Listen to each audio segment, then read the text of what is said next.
Just give it a try. Lambert cut Li Yilin off as he bent down to unmask the agent. To their alarm, the man did not have a face, or rather, he did not have any facial features. What is this? Li Yao was horror-struck. They proceeded to unmask the remaining 9 men, and they were all faceless. Suddenly, a change occurred in the first man that Han Xiao had asked them to unmask. As the mark of a black spider slowly appeared on his face, facial features also began to form, and it soon became clear that it looked exactly like Black Spider's face. Next, the wounds on this person actually began to heal up, and after a while, this corpse's eyelids began to move. Blow his brains up. Han Xiao instructed firmly. Lambert fired without hesitation. They proceeded to listen to Han Xiao and repeat the same procedure one by one on whichever faceless man the same signs next appeared on. Li Yilin and Li Yao were thoroughly shocked by what was happening, but they suppressed their doubts and carried out Han Xiao's instructions.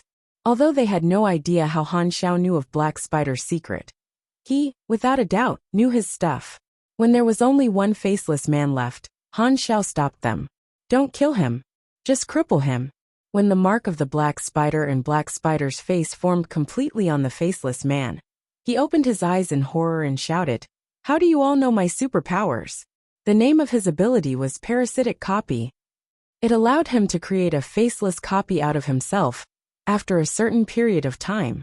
The copy did not possess intelligence, and could only operate and follow simple instructions within a fixed radius of himself.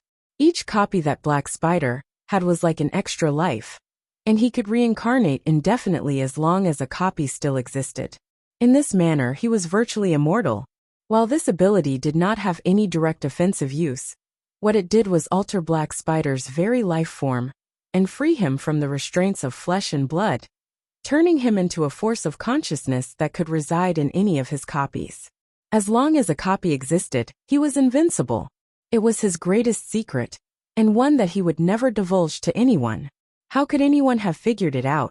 Han Xiao laughed at the sight of Black Spider's dumbfounded and horrified face on the feed. If it had been some other mini-boss, he might not have been able to recall their abilities, but Black Spider had been a headache for countless players in the game, so he left a lasting impression. At present, Black Spider had actually not even mastered his power, making it the perfect time to deal with him. Nonetheless, it was a superpower with extremely high potential. Who knows what someone who had mastered it would be capable of? Not even Han Xiao knew, as Black Spider had died early in the game as well. Not this early though, of course. How did he die?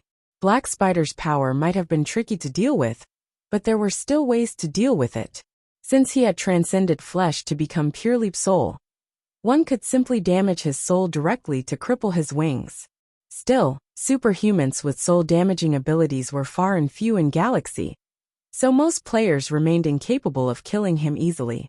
This was why he was considered one of the hardest bosses to kill in version 1.0. And of course, Black Spider considered himself so as well, until he met Gila. Out of all the classes, Espers were the ones who possessed all sorts of extraordinary abilities.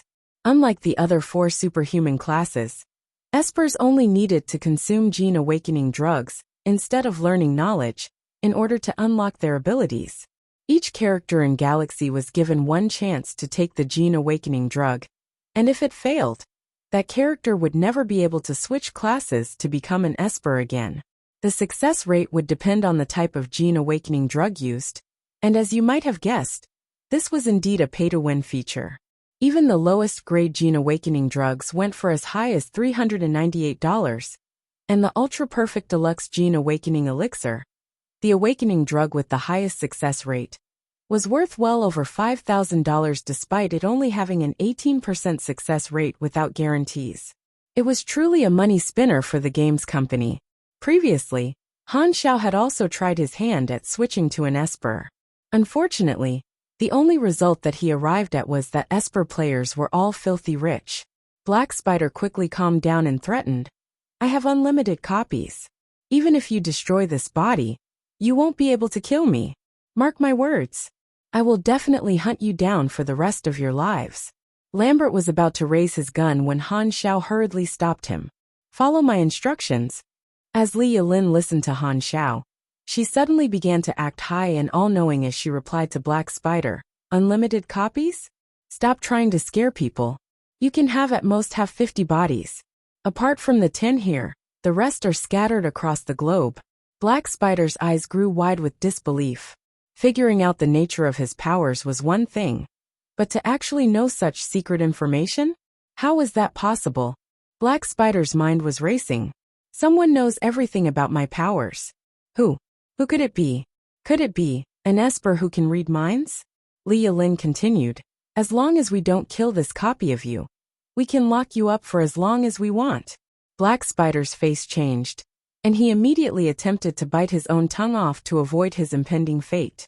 Unfortunately, Lambert was a step faster, and he managed to restrain him.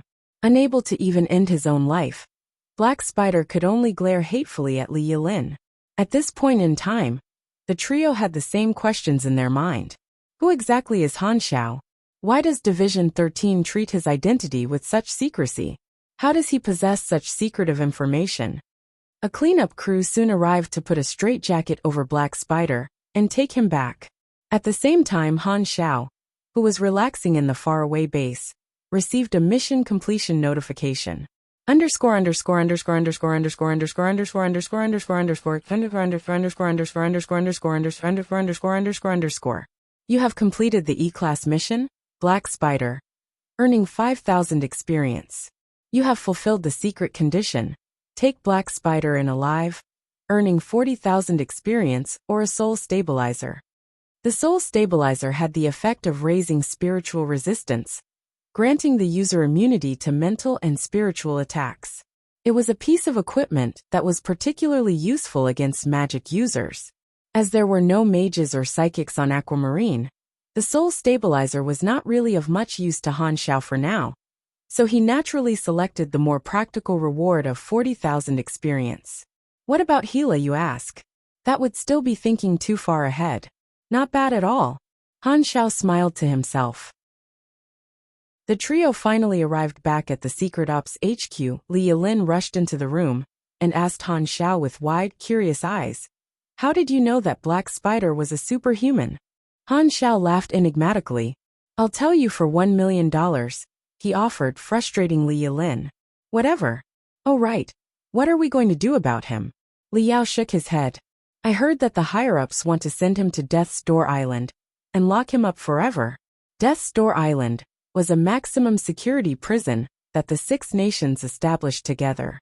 It was located in the middle of an ocean, making it impossible to escape from. Only those that the Six Nations deemed the most dangerous were sent there.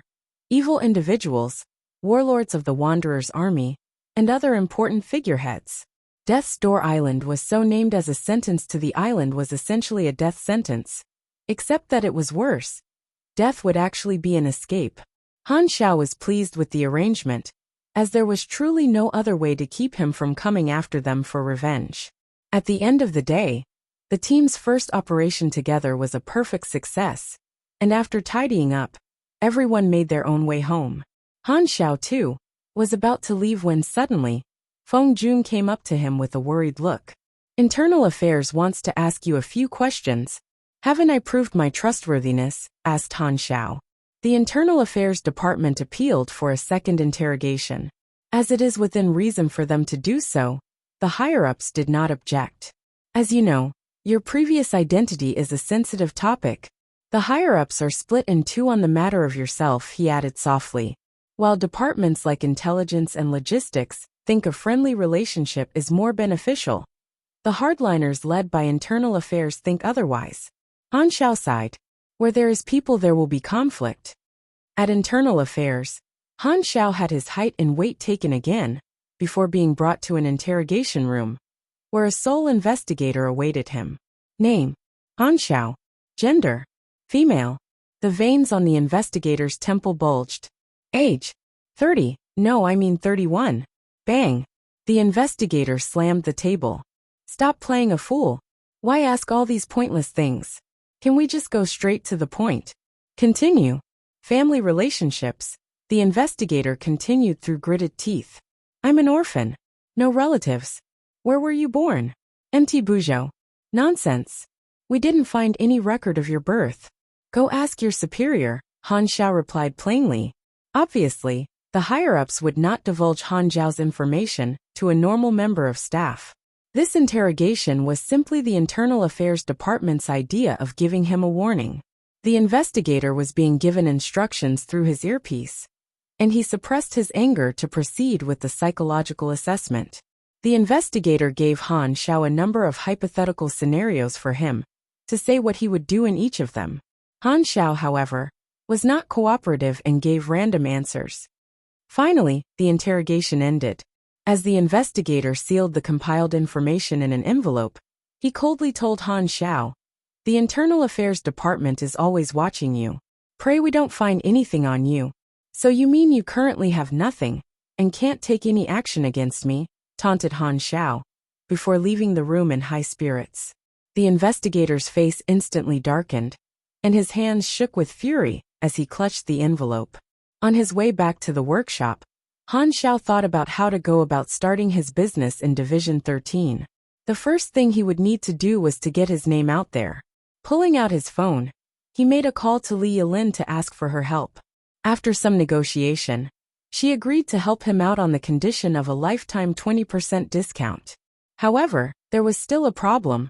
The workshop was not well equipped for Han Xiao's plans, so he would not be able to carry out mass production. After thinking things through, he decided that he had no choice but to speak to Lu Qian directly. "Sister Qian, I have something to say." Lu Qian shivered. It was unavoidable all along, she thought to herself, but now I am mentally prepared. "There's something I want to tell you," continued Han Xiao. "Actually I dash." Suddenly, Lu Qian turned to face him and bowed resolutely. Sorry, but I have to reject you. Please don't get me wrong. You are a good person." The atmosphere instantly stiffened. Han Xiao's eyelids twitched. Although he actually did not even have any intention of wooing her, being rejected in such a manner still left a bad taste in his mouth. "You misunderstand. I just want to refit the workshop and install an independent workroom for my own use. My friend has lent me the money. What do you think? It's like a small upgrade." Lu Qian gave a start and started to blush. She felt like she was about to die from embarrassment. "Okay, fine. I agree," she replied before running upstairs. "Aw, that was so embarrassing." Han Xiao rolled his eyes. He suspected that she probably did not even hear him clearly. Han Xiao drew up a proposal for his upgrades and passed it to Feng Jun to get it approved by the higher-ups. As Division 13 valued Han Xiao highly, and it was a perfectly reasonable request, it was immediately passed, and construction workers soon arrived at the workshop. 2 days later, there was now a new mini-workshop right next to the main building. As Division 13 had fully paid for it, it would be more accurate to say that Han Xiao was borrowing it, and under his request, they had also built an underground space for his convenience. Over the next few days, Han Xiao received many orders for the retractable knife. Although all of his clients were Division 13 agents, Han Xiao preferred not to meet with any of them directly just in case. He instead relied on Li Yilin to act as a middleman. The materials were sent directly to Han Xiao's workshop, and he crafted dozens of retractable knives over the next few days, earning him quite a lot of experience, some of which he used to raise mechanic affinity to the highest level, thereby gaining another talent point. Back in Division 13, word that Li Yilin's team had acquired a mechanic named Han Xiao, and that he was open to private orders, spread like wildfire. As a result, the amount of orders he received skyrocketed, and Han Xiao found himself barely able to meet the demand. Nonetheless, thanks to this, he was able to earn tons of experience each day. Unlike in his previous life, there were no competitors, so Han Xiao had the entire market to himself. Han Xiao only intended to take orders for both the retractable knife and high-explosive gunpowder, but he made an exception to craft a lightweight mecha arm for Li Yilin. While the retractable knife was indeed selling like hot pancakes, Han Xiao knew that its popularity would soon fizzle out. After all, most people were only buying it for its novelty. Moreover, as its design wasn't really that complex at all, it wouldn't be strange for imitations and similar products to appear in the near future. As such, Han Xiao had planned all along to only use it to earn a quick buck. Comparatively, the high-explosive gunpowder had more promising potential. Not only was it inexpensive, it was extremely useful, and being a consumable, clients would keep on returning for more. Furthermore, unlike the retractable knife, high-explosive gunpowder would not be easily replicated. As soon as the bullet cap was opened, the gunpowder would react with air to combust and leave no trace. It was essentially impossible to craft without the blueprints and manufacturing process for the planet's current technology. Han Xiao used the money he earned from the retractable knife each day to purchase large quantities of materials for making high-explosive gunpowder. He only planned to push it out into the market after accumulating a stockpile. One day, when old Lu and the tall old man were having one of their chess sessions, Han Xiao saw the tall old man and came up to him. "Is the prosthetic good to use?" he asked, smiling. "Not bad." The tall old man laughed and rolled up his sleeve. The prosthetic arm had been fitted with a layer of artificial skin, making it seem extremely realistic. "As long as you like it. If it needs maintenance, feel free to come to me." The tall old man nodded and asked, "I heard from old Lu that you joined Division 13? "Yes, I did." "What a promising young lad. Do your best for the country," he applauded. Han Xiao smirked inwardly. The tall old man did not know that he knew who he was. Working for Division 13 was not a huge secret to keep. After all, the division had a front cover. Ordinary people had heard of a Division 13, but they simply knew it as a company. As they conversed, Han Xiao wondered when the tall old man would come clean with him, and if he should act surprised when he did. Suddenly, Feng Jun entered the workshop in a hurry and said to Han Xiao with a grave expression, "Let's go outside for a talk."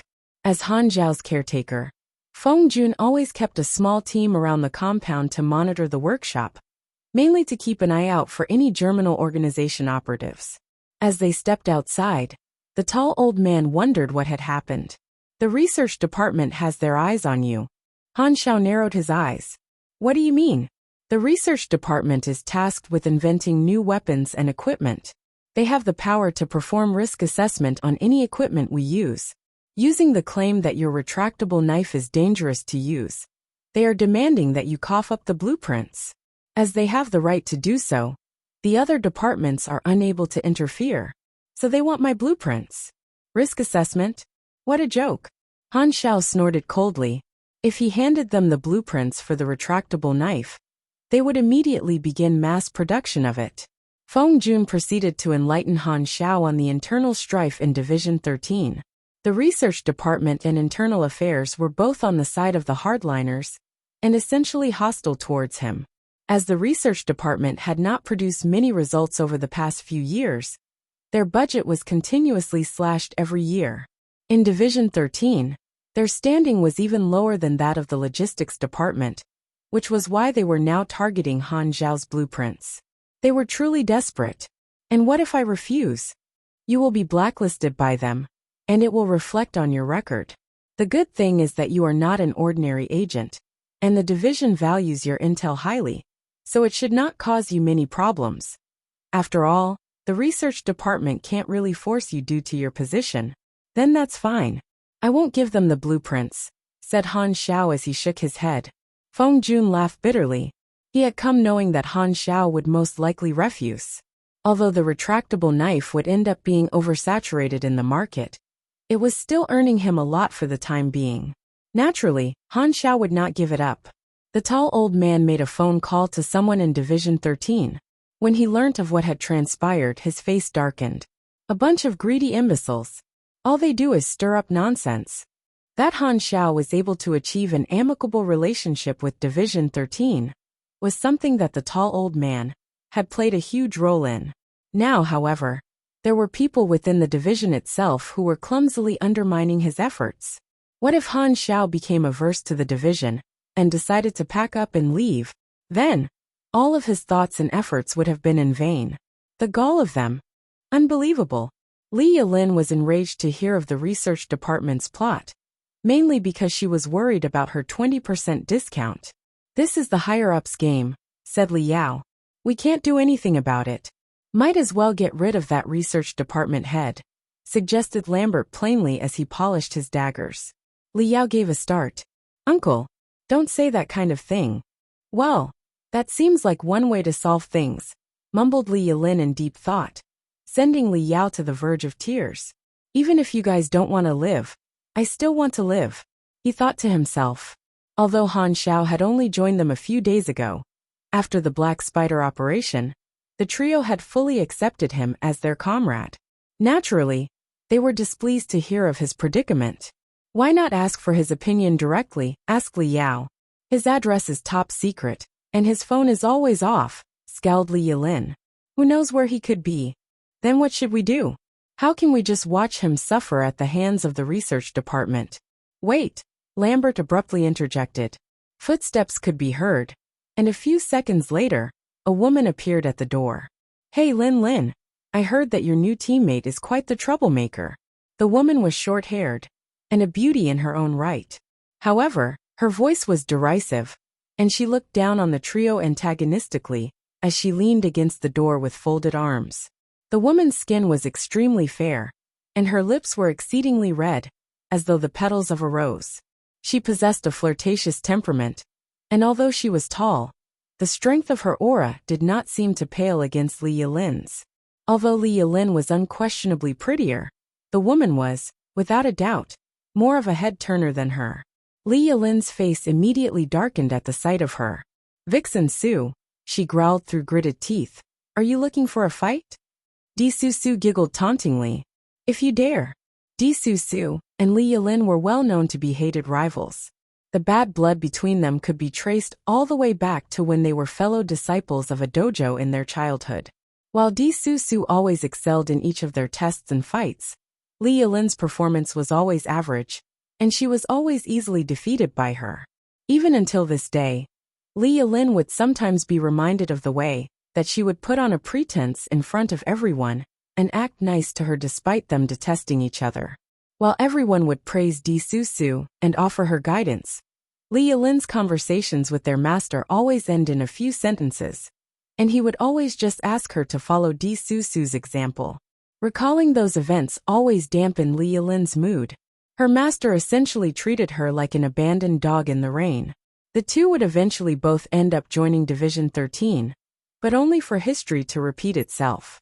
Di Su's always outperformed Li Yilin's team, and her team became the ace of secret ops. What Li Yilin hated most was how Di Su would frequently come over to mock her, and the way she called her Lin. Bitch, since when were we close? Di Su was obviously doing it on purpose, and while Li Yilin knew this, it still got on her nerves. Hee. Di Su laughed softly. I heard that you guys have a new addition, so I came specially to look for him. Where is he? He can't have gone to hide, right? He's not here, replied Li Yilin coldly. Get lost. Looks like I've made a wasted trip, but I guess that's understandable, since he's busy being destroyed by the research department. Li Yilin stared at her. Hurry up and get lost. How heartless. Di Su pouted. We're childhood sweethearts, after all. She shot a look towards Li Yao before sauntering off. Li Yilin was already frustrated, but when she turned around to see Li Yao all intoxicated, her anger swelled. She stood up abruptly to grab Li Yao by his collar. Is this beautiful woman right beside you not enough? She yelled. Why are you looking at that vixen? Bibi butt, stammered Li Yao. She smiled at me. You had better give me a good answer. Is she more beautiful or am I? She asked threateningly. For some reason, Li Yao still had to take a moment to think before he replied. I think that Sister Su is gentler than you. Humph. Li Yao. I think that your brain needs some adjustment. Reverse avalanche bridge breaking suplex. As Lambert casually sipped on the cup of water in his hand, he picked his phone up to make a call. Get a doctor over here. A bone specialist, preferably. The research department had expected Han Xiao to refuse their demands. To mechanics, blueprints were like their lifeline. They did not care about Han Xiao's personal gain. Or rather, that was to be expected, as the hardliners were hostile to him from the very start.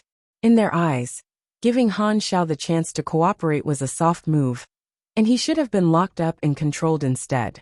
On the other hand, the conservatives thought exactly the opposite. They were willing to give Han Xiao the benefit of the doubt, as he seemed trustworthy and was cooperative. Why cause unrest and animosity over a simple beginner equipment blueprint? What if he wasn't scared of torture? Division 13 had tried all sorts of methods on captured Germinal members before. But torture seldom worked. And 9 out of 10 would give false intel that was harmful instead of beneficial. Besides, Han Xiao was a truly unique case. As such, the conservatives, too, were outraged at the pressure that the hardliners were trying to put on Han Xiao. They saw them as a bunch of outdated old farts. Times had changed, and talent was in high demand. Division 13 should have been treasuring him, not pressuring him. Weren't there other mechanics in the division too? Stealing Han Xiao's work would reflect poorly on the division. What year was it? All the talk about loyalty and whatnot would only serve to chase away prospects and talents seeking refuge. Don't forget that the Six Nations was the main culprit for the destruction of all the other countries. It would not be surprising if these foreign talents just up and rebelled. Unfortunately, as Division 13 was extremely compartmentalized, only the top brass would be able to interfere with the research department's actions. But they seemed to only be interested in continuing to observe for now. The research department was offering high amounts of cash to the agents for the retractable knives that they had bought from Han Xiao, which everyone saw through as a low move. As most of the agents did not know of Han Xiao's special status, most felt that it was unreasonable to bully an ordinary mechanic and they decided not to turn in the knives. Doing so would also be in some sense disrespectful to Han Xiao. However, there were still some who turned them in for the money. Korat was the first agent to strike a deal with the research department. He asked for $30,000, 30 times more than the opening offer, and the research department relented. His reasoning was simple.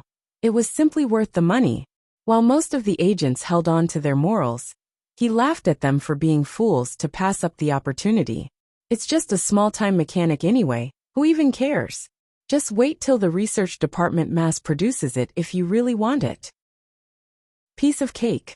This thing isn't even well made. Plus, it's not encrypted. Then I'll leave it to you. If you can figure out the blueprints, I'll pull you over into our department. Of course, your position will be higher. Luo Xian's eyes lit up. Since his debacle over the mecha arm, he had started to feel that he did not have a future in logistics.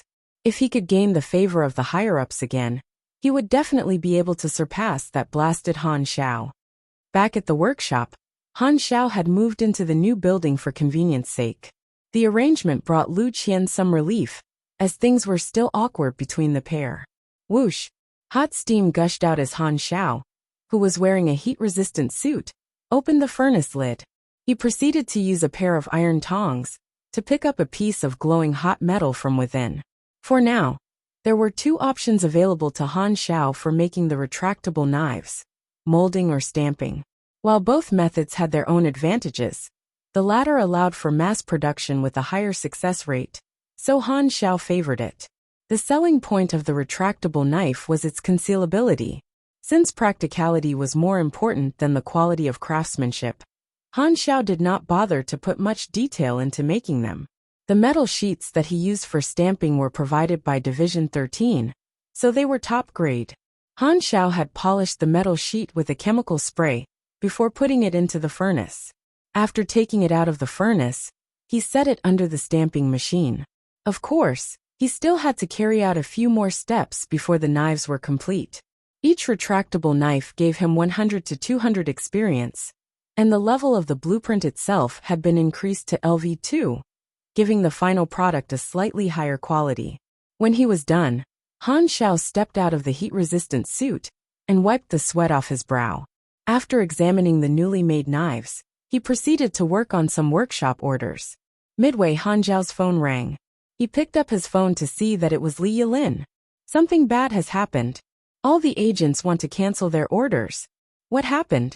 Han Xiao was shocked by the news. The research department has reverse-engineered the retractable knife, and they announced that they will proceed with mass production very soon and make it available to everyone. Although everyone could see how blatantly underhanded the research department was being, since they were going to be provided with free retractable knives, it was only natural for them to want to cancel their orders with Han Xiao. The retractable knife's profitability had run its course. Han Xiao sat in deep thought. He had not expected the research department to be so brazen. Although Han Xiao had already known that something like this would happen, he did not expect them to take action so fast. While giving up the blueprints voluntarily would earn him some faction reputation, he would not be able to earn any experience. In any case, they were putting a dent in Han Xiao plans to get stronger. Han Xiao picked up his phone to make a call to Feng Jun. "I assume you've heard?" he asked in a low voice. Feng Jun sighed. "The research department is really too much. The higher-ups haven't even given them permission, and they've already leaked that they will mass-produce the retractable knife." Han Xiao frowned. "Fill me in on the details." Feng Jun proceeded to tell Han Xiao about Korat and Luoxian. "Has the research department given an official statement?" "Not yet." Han Xiao's face darkened. Looks like the research department did not even intend to give him an explanation. How the research department dared to act was one thing, but the higher-ups definitely understood exactly what was going on. Han Xiao speculated that the reason they had not granted or denied the research department permission yet was to test how he would react. If he let the research department trample over him, it could be the green light for them to stop playing nice with him. Of course, that was an extreme line of thought. The top brass definitely won't side with either faction. As long as I don't push things too far, they will have to act accordingly and compensate me. A thought suddenly occurred to Han Xiao. This could be my chance to obtain advancement knowledge. However, as advancement knowledge was top secret, it would not be so simple to just mention it casually. A plan began to formulate in Han Xiao's mind. "Rob me in broad daylight. I'll teach you all that I'm not that easy to bully. In the research department." Heh. Well done, well done. The research department's head secretary was full of praise for Luoxian. Luoxian smiled plainly, but in truth he was suppressing his delight. "The department head thinks highly of you. We've already requested all the necessary information and documents from the logistics department. You can already be counted as our staff. What about the promotion? The department head specifically instructed that you will lead your own team. Your clearance will also be raised. Keep up the good work, and there will be nothing to worry about." Luoxian's smile widened. "I heard that Han Xiao is valued highly by the higher-ups. Will there be any problem?" he asked. "Relax, I have inside information. There is nothing he can do." News of the conflict between the research department and Han Xiao spread throughout Division 13 like wildfire. As everyone thought Han Xiao to be an ordinary mechanic, the outcome seemed obvious.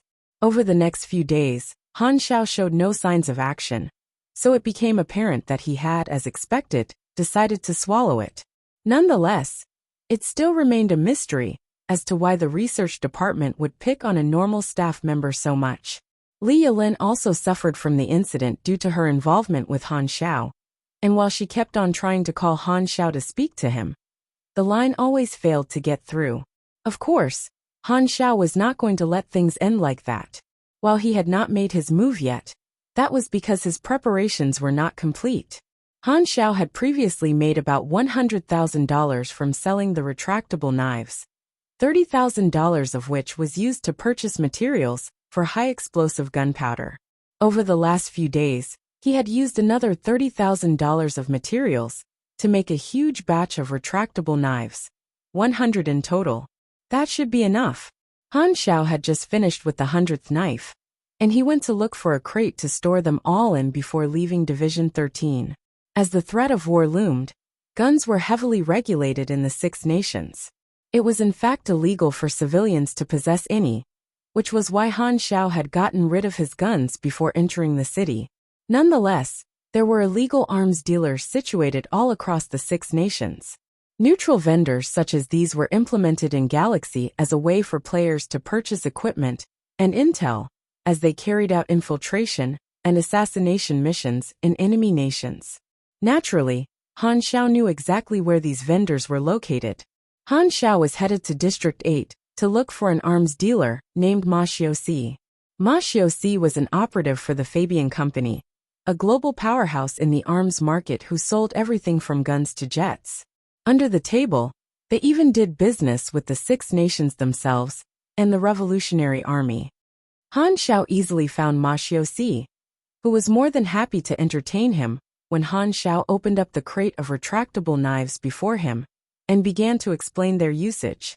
Ma Xiaoxi was experienced in the black market, so he instantly recognized the retractable knife's worth. While conventional melee weapons were not much of a money spinner, the retractable knife's concealability, an element of surprise, would definitely be favored by many. Han Xiao expressed his wish to sell the whole crate. "Can you supply them long-term?" asked Ma Xiaoxi. Han Xiao chuckled. "Would you be interested in the blueprint?" Ma Xiaoxi's eyes widened. Blueprints were extremely important items to mechanics. They essentially gave their owners monopoly over their inventions. It was extremely rare that a mechanic would offer to sell one of his blueprints. So Ma Xiaoxi was not only shocked but overjoyed. As he was a veteran salesman, however, he suppressed the excitement boiling within. "Name your price," he asked casually. "There's 100 here. 5,000 each. And I'll sell you the blueprint for 1,000,000. Ma Xiaoxi gasped lightly. 5,000 each? 1,000,000 for the blueprint? Just rob me, will you? No bargaining. Han Xiao was confident that Ma Xiaoxi would agree to his terms. Ma Xiaoxi frowned, but after a while of contemplation he relented. Deal. Being able to obtain the blueprint was far too lucrative a chance to miss. As the banks of each of the 6 nations were not connected to one another, dark web banking was the primary method of transaction in the underworld. Not only was it accessible worldwide, it was also extremely secure. Han Xiao performed fingerprint verification for the account on the spot. "I look forward to doing more business with you. This is a VIP card." Han Xiao took the card from Ma Xiaoxi and kept it. Fostering good relations with these arms dealers would prove useful in the long run, as he did not plan to stay in Division 13 forever. Back in Division 13, the research director encountered the intelligence director in the hallway. "Looks like you guys have chosen to support a good-for-nothing," mocked the research director. He caved in so easily to a little bit of pressure. "Take my advice, stop playing nice with him." For some reason, the intelligence director was not enraged by his words. He simply smiled back. "Good luck," he replied plainly as he patted the research director on the shoulder. The research director was confused. "Good luck? What do you mean?" Suddenly his phone rang. The division chief was looking for him. He hastily bumbled his way to the chief's office. "Chief, you called? Your plans were approved yesterday. The retractable knife will be credited to your department." The research director was overjoyed to hear the news. "Thank you for your trust, Chief." The chief chuckled. "Don't be happy so soon." The research director furrowed his brows. "What happened?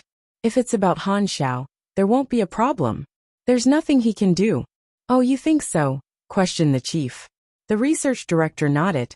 "Good." Suddenly, the chief picked up a folder and threw it in the research director's face. "To think that you would abuse your power to sell the division's technology for personal gain. How disappointing." "What?" The research director was flustered. He hastily scrambled to pick up the document on the floor, and as he went through it, he began to tremble. The report stated that the blueprint for the retractable knife had been leaked, and that, naturally, the inventor of the retractable knife would have to take responsibility for it. "Titi, this is not my fault," he cried out. "It must be that brat Han Xiao. He is obviously trying to frame me. Everyone knows that the blueprint belonged to him. Please help me clear my name, Chief." The report clearly states that the research department invented the retractable knife, replied the chief coolly. "It is your responsibility." The research director felt a chill run down his spine as he suddenly realized what was going on. The top brass had chosen to back up Han Xiao. The reason why the verdict on their proposal was delayed for so long was simply that the higher-ups wanted to wait and see what Han Xiao would do. And Han Xiao had managed to play everyone. By leaking the blueprint, he was asking the higher-ups, "Here is the excuse you need. Do you want to help me or not?" While they had not expected Han Xiao to come up with such a brilliant comeback to frame the research department, they were more than willing to help him out to appease him. After all, they did want to continue having his cooperation. Originally, Han Xiao's retractable knife would have been exclusive to Division 13, even if it meant that he himself had the monopoly over it. But thanks to the research department's greed, the retractable knife would now appear in the hands of others too. While Han Zhao's actions might have been a little bit extreme, the higher-ups were willing to overlook it. The blueprint was rightfully his anyway. Of course, if it had been a normal agent, they would without a doubt send him to court-martial and expel him from Division 13. It was Han Zhao's unique identity that stopped them from doing so. The intel he possessed was truly far too valuable. In any case, he had not stepped entirely out of line yet. Furthermore, it was important to display the division's fairness to everyone. At this point, the research director's face had turned completely pale. He deeply regretted having tried to pick on Han Xiao. While the crime itself was not grave to the point of a death sentence, his career was essentially over. Han Xiao, you bastard! He screamed inwardly. When news of the research director being charged with selling weapons illegally broke out, all the agents in Division 13 were filled with disbelief. The fact that he was not immediately sentenced heavily hinted that there was more to the entire incident than met the eye. It did not take long for the agents to put two and two together and arrive at the unbelievable conclusion that Han Xiao had orchestrated it all. Previously, they thought that Han Xiao had kept quiet due to caving in, but in retrospect, it was simply the calm before the storm. Did he actually frame the research director? The gall of him. But doesn't that mean that the higher-ups are supporting him? What everyone found hardest to believe was that Han Xiao actually got off scot-free. This caused a lot of speculation regarding his true identity to arise. And the person happiest to hear the news was none other than Li Yilin, who was vindicated from all the odd looks that people had been giving here, due to her connection to Han Xiao. The first thing that she did was look for Di Su Su and gloat in front of her. However, Di Su Su was not the least angered by her. Instead, she was more preoccupied with her newly found interest in Han Xiao. Who exactly is Lin Lin's new teammate?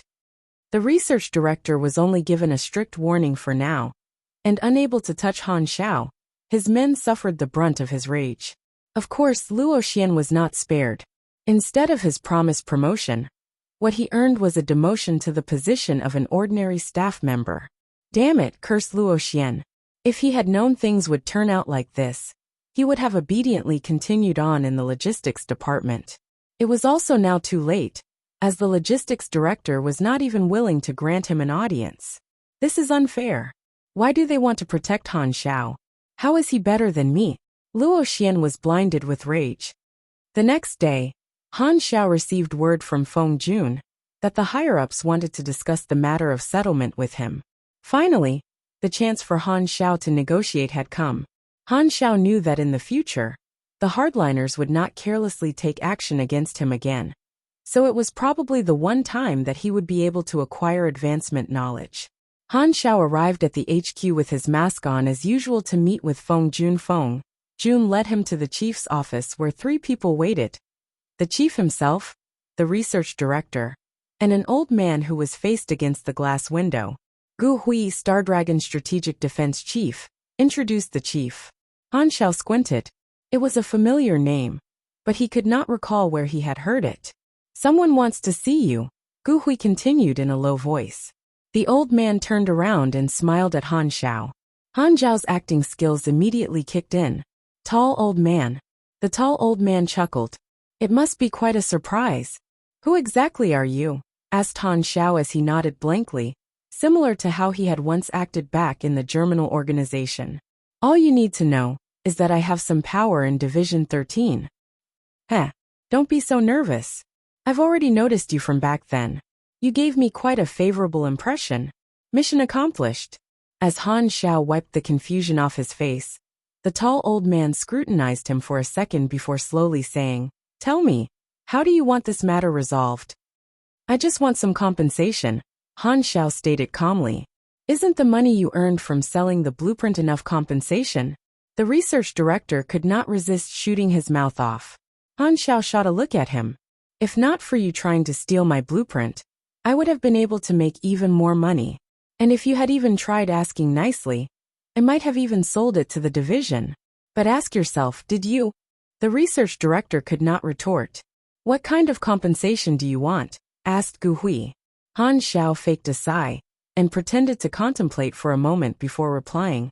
I don't want something like this to happen again. That's for sure. In any case, even if Han Xiao only chose to sell his goods privately, he would still only be selling to Division 13's own agents. While the quantity would not be as much as if they were mass-produced, they still only benefited the division.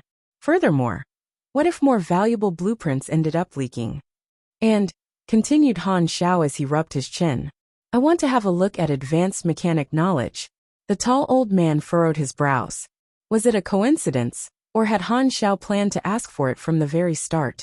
Advanced mechanic knowledge was top secret in Star Dragon, and only accessible with a level 5 or higher clearance. In Galaxy, the equivalent requirement was an honored reputation. Each of the 6 nations, and the Germinal organization possessed different kinds of advanced knowledge, but only the most trusted and deserving would have a chance to obtain them. Although Han Xiao appeared calm and firm on the outside, he was actually extremely nervous. Such a request would normally be impossible to ask of. Now it all depended on the tall old man. Why advanced knowledge? Just curious. After 5 minutes of tense silence, the tall old man made up his mind. As he looked deeply into Han Xiao's eyes, he slowly spoke, Fine, I will allow it. Han Xiao was instantly overcome with relief and joy, but he suppressed his emotions. Suddenly, the research director interrupted, Hold on. Advanced knowledge requires a level 5 clearance. This is against the rules. Han Xiao's mouth twitched. If this bastard dares to spoil my plans, I'll beat him into a pulp. What do you suggest then? Gu Hui asked unhappily. Rules are rules. Although you, senior, are okay with it, I hardly think that the others will agree. The tall old man smirked. Are you threatening me? I wouldn't dare, answered the research director matter-of-factly. There were 2 levels of hierarchy in Division 13. Besides the 13 section heads, there existed a higher committee comprised of the chief himself and other high-ranking officials who wielded enormous influence in Star Dragon. The tall, old man was none other than one of the higher-ranking members, and he was the leader of the conservatives. Naturally, the hardliners had an equally powerful backer, which was why the research head dared to speak up. My word alone will suffice, declared the tall old man plainly. The research head gritted his teeth. Suddenly his eyes lit up. Then, I suggest granting him only half an hour of browsing. He doesn't even have the proper clearance anyway. Gu Hui and the tall old man exchanged looks. This was a fair suggestion. Besides, Han Xiao himself had only asked to take a look. We'll give you 1 hour, declared Gu Hui. The research head rejoiced secretly. Even an hour would not be enough time to look through a third of the advanced knowledge. Deep down, however, Han Xiao was laughing. 1 hour. Watch me take 1 minute with my talent points. He had to bite his lip to stop himself from grinning. Calm down, calm down. The advanced knowledge was protected with an extremely secure multi-layered encryption. The code to unlocking it was a combined series of over 148-digit strings that were refreshed constantly. The contents itself were only able to be browsed by using a special terminal. Han Xiao was brought by Gu Hui to take an elevator to a secret basement. When the lift doors opened, Han Xiao was greeted by the sight of a brightly lit metallic hallway lined throughout with surveillance cameras on either side. While there were no guards, the corridor was full of metal detectors and red lasers, and there were guns concealed behind the walls. They would activate automatically upon unauthorized entry. It was a fortress in its own right. How much did you guys spend on this corridor? A few billion, Gu Hui calmly answered. Han Xiao let out a soft snort. The terminal was Star Dragon's most advanced computer. The amount of data that it could process in just 1 second alone could overload a regular computer. It contained all of the nation's top secrets. Han Xiao guessed that even if he maxed his computing talent, it would not be enough to hack through the terminal's firewall. It took an entire 5 minutes to walk across the entire stretch of the hallway, and as they approached the end, a spherical room appeared in Han Xiao's view. A transparent passageway connected the hallway to the center of the sphere, where a screen could be seen. There was also a panel connected with a mouse and a keyboard. This was the interface of the terminal. As they stepped into the room, Han Xiao noticed that there were actually countless optical fibers and advanced-looking computer parts laid inside the glass. The entire room was actually the terminal. Han Xiao, however, was not impressed. Why is the air here so stale?